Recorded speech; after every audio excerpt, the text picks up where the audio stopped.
बहुत बहुत स्वागत है आप सभी का आज के हमारे इस कार्यक्रम में। आज का हमारा विषय है बीते दिनों सुप्रीम कोर्ट की ओर से दिए गए एक स्टेटमेंट के संदर्भ में, जिसमें कहा गया है कि नोट लेकर एमएलए एमपी ने दिया वोट या पूछे सवाल तो चलेगा मुकदमा। आइए इस चर्चा को आगे बढ़ाते हैं और समझते हैं इस परिप्रेक्ष्य में किस तरह से 25 साल पुराना अपने ही फैसले को सुप्रीम कोर्ट ने बदले हैं। आइए चर्चा को आगे बढ़ाएं। सुप्रीम कोर्ट ने सांसद रिश्वत कांड में दिए गए 25 साल पुराने अपने फैसले को सोमवार को पलट दिया। 7 जजों की पीठ ने सीता सोरेन बनाम भारत संघ के मुकदमे में बहुमत से अपने फैसले में कहा कि सांसदों और विधायकों को सदन में वोट डालने या भाषण देने के लिए रिश्वत लेने के मामले में मुकदमा चलाने से कोई छूट नहीं मिल सकती। ऐसे मामले में उन्हें संविधान के अनुच्छेद 105 और 194 के विशेषाधिकारी का लाभ नहीं मिल सकता। 1988 में सुप्रीम कोर्ट की 5 सदस्यीय पीठ ने झामुमो रिश्वत कांड में सांसदों एवं विधायकों को मुकदमा चलाने से संरक्षण का लाभ दिया था। यह मामला 1993 में तत्कालीन नरसिम्हा राव सरकार को बचाने के लिए झामुमो के 4 सांसदों द्वारा रिश्वत लेने से जुड़ा है। अब हम लोग सबसे पहले इस बात को भी समझने का प्रयास करते हैं कि दरअसल यहाँ पर जो है अनुच्छेद 105 और 194 क्या कहता है।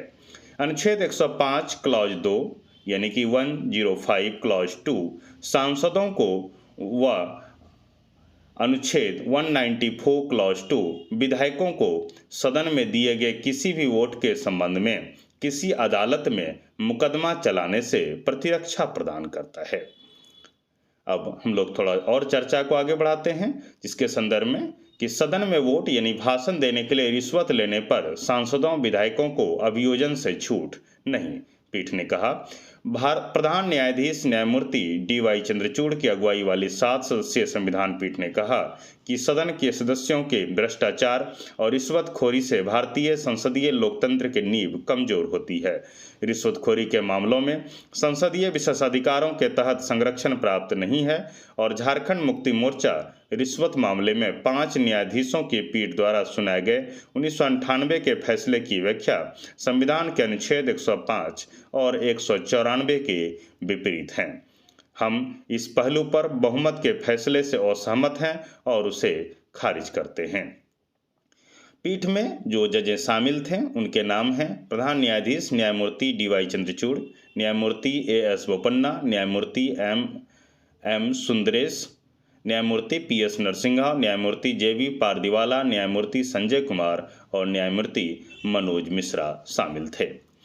अब मामलों के संदर्भ में देखें तो झामुमो विधायक सीता सोरेन राज्यसभा चुनाव में वोट के बदले नोट लेने के आरोप में अपने विरुद्ध जारी कार्रवाई और को रद्द करने की याचिका पहले हाई कोर्ट फिर सुप्रीम कोर्ट में दाखिल की थी।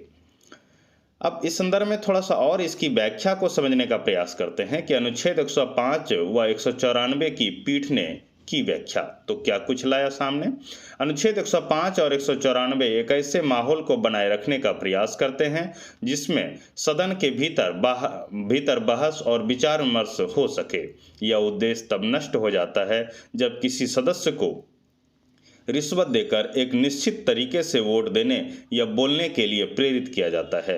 विधायिका का कोई भी सदस्य सदन में वोट डालने या भाषण देने के लिए रिश्वतखोरी के आरोपों में अभियोग से अनुच्छेद 105 और 194 के तहत छूट पाने के विशेषाधिकार का दावा नहीं कर सकता है। इस संबंध में प्रधानमंत्री मोदी ने अपनी ओर से स्टेटमेंट दिया।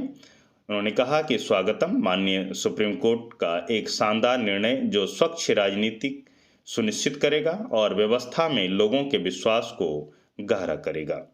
उम्मीद करते हैं आप सभी आज की इस जानकारी से निश्चित रूप से लाभान्वित होंगे। आप सभी इसी प्रकार जुड़े रहें। जुड़े रहने के लिए बहुत बहुत धन्यवाद।